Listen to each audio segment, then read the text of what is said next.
کمائے اوقاف والے داتا صاحب کا جو پیسہ کھا رہے ہیں، عوام سارے ان کا لنگر کھا رہے ہیں۔ کیا کہ انہوں نے ساری اپنی دولت اللہ کی راہ پر دی ہے۔ آج دیکھیں کہ گلے جب کھلتے ہیں تو عوام کم پڑ جاتی ہے، پیسہ بڑھ جاتا ہے۔ اتنا پیسہ تو بتائیں کہ اتنا پیسہ آتا کہاں سے؟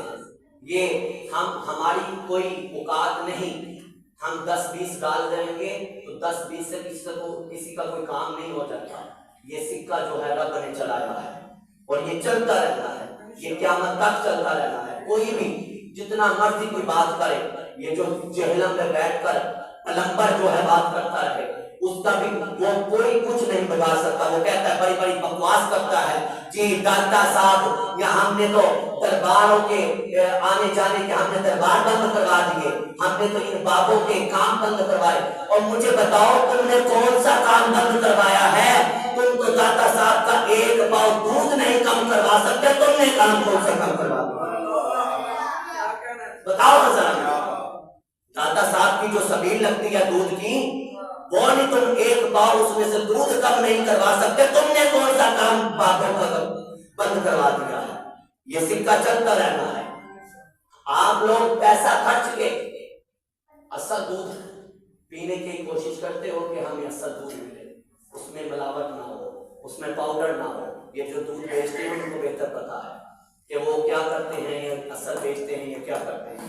تو ملاوٹ والا دودھ سبھی کو مل رہا ہے، اصل تو بہت ہی کم ملتا ہے۔ کئی ہیں اللہ سے ڈرنے والے، جو اللہ سے ڈر کر تو بے ایمانی نہیں کرتے، تو وہ ایسے دودھ بیچتے ہیں۔ ہمارے جج صاحب بھی ہیں ماشاءاللہ سے دودھ کا کام کرتے ہیں، تو وہ فخر سے کہتے ہیں کہ ہم نے ایسا کام کبھی نہیں کیا اور ہم نے ان کا دودھ بھی دیکھا ہے، ماشاءاللہ اصل دودھ ہوتا ہے۔ تو اللہ تعالیٰ انہیں ایسے ہی رکھے اور ایسے ہی وہ کام اپنا چلاتے رہے، بے ایمانی کے ساتھ تو کچھ نہیں ہو سکتا۔ دیکھیں کہ اگر انہوں نے بے ایمانی بھی کی تو آج بھی ان کے گھر میں لہریں بہ رہی ہیں۔ بے ایمانی کے بغیر بھی تو ایسے ہی ہوتا ہے۔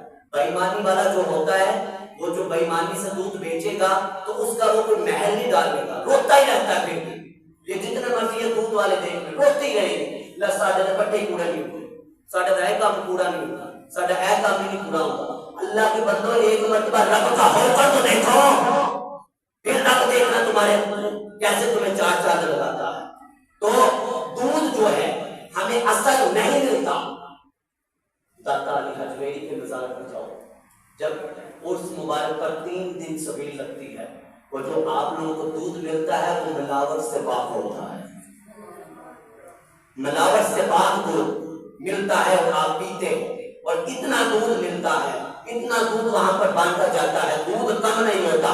تو ہم اس وجہ سے اس پلمبر کو کہتے ہیں، جہلم والے پلمبر کو جو بکواس کرتا ہے ہمارے داتا علی حجویری کے بارے میں، غوث اعظم کے بارے میں، اعلیٰ حضرت کے بارے میں، خواجہ معین الدین چشتی کے بارے میں، داتا گنج بخش کے بارے میں، جو اتنی بکواس کرتا ہے، ہم اس کو بتانا چاہتے ہیں کہ تم اتنے سال سے کہہ رہے ہو کہ میں نے بابوں کے اڈے بند کروا دیے، تم تو داتا صاحب کا ایک پاؤ دودھ کم نہیں کروا سکے، تو تمہاری اوقات کیا ہے تم بابا کے اڈے بند کروا دو؟ یہ کیا بات ہے؟ اور ایسے لوگوں کو سن کے تو کئی لوگ کہتے ہیں واہ جی واہ، مرزا صاحب نے آج بڑی اچھی بات کی ہے۔ ہم نے کہا کہ مرزا صاحب نے اچھی بات نہیں کی، تمہارے ایمان کو اپنے اندر قابو کر لیا، یہ ایمان کی کمی ہے اور کچھ نہیں ہے۔ میں نے تو پہلے بھی پوچھا ہے آپ سے کہ داتا صاحب نے آپ کا بگاڑا کیا ہے؟ مجھے بتائیں کہ اس امت کا بگاڑا کیا ہے؟ اگر اس امت کا کچھ بگاڑا ہے تو ہمیں بتائیں ہمیں کہ کچھ اس امت کا نقصان کیا ہے۔ کوئی کچھ نہیں کیا۔ آپ ان کی کشف المحجوب پڑھ کر دیکھیں، اس میں کچھ نہیں لکھا کہ میرے مزار پر آ کر تو ڈھول دھماکے کرو، میرے مزار پر آ کر تو میلے مناؤ، کچھ نہیں لکھا۔ انہوں نے یہ بھی نہیں لکھا کہ مجھے اس طرح پیر مانو۔ آپ تو پیچھے پیچھے ہٹتے گئے ہیں اپنی زندگی میں کہ کوئی مجھے ماننا نہ شروع کر دے، کوئی میرا مرید یہ میرا کوئی زیادہ ہی مجھے ماننا شروع کر دے گا تو وہ شاید وہ شریعت سے باہر نہ چلا جائے. آپ تو اس طرح پیچھے ہٹتے ہیں. آپ نے تو 12 سال پتے کھا کر گزارا کیا, اس دریا کا پانی پی کر گزارا کیا, اور پھر بھی شریعت مصطفیٰ پر کام کرتے رہے. اور آج کہتے ہیں جی یہ ہو گیا وہ ہو گیا. ہم تو یہی کہتے ہیں کہ بتائیں تو صحیح, انہوں نے آپ کا بگاڑا کیا ہے؟